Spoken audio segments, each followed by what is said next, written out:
Get your free copy of the complete tutorial at www.teachucomp.com/free. The toolbars in all Microsoft applications are always accessible from the same location in the menu bar. They are always located under View and Toolbars. If you select these two commands in sequence, you'll see a side menu of available toolbars that you can show or hide. Toolbars that have a check mark next to their names in this menu listing are currently being shown somewhere in the application. Toolbars that do not have a check in front of their names are currently being hidden from view. So you can click on any one of the toolbars in this listing to toggle the toolbar on, so it's displayed, or off, so that it's hidden. It's useful to note that the toolbars in Outlook will display themselves in one of two formats, floating or embedded. The toolbars can also be changed between these formats as you would like.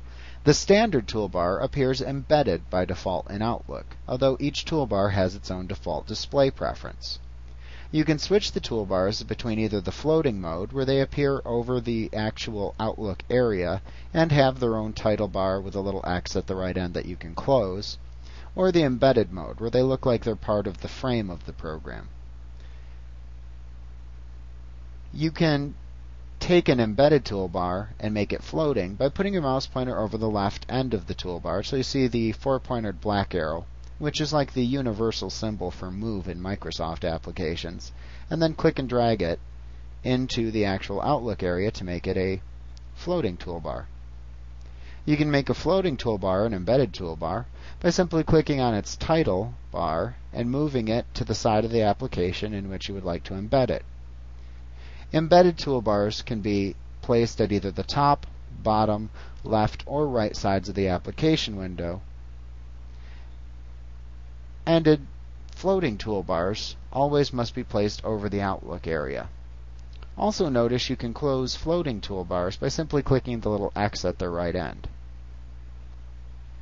Now, if you right-click on any toolbar that is displayed on screen, you'll actually see a listing of all the available toolbars, and this duplicates the function of selecting View and then choosing Toolbars from the menu bar. One thing that we'll notice is that there just aren't very many toolbars in Outlook. Like what you see? Pick up your free copy of the complete tutorial at www.teachucomp.com/free.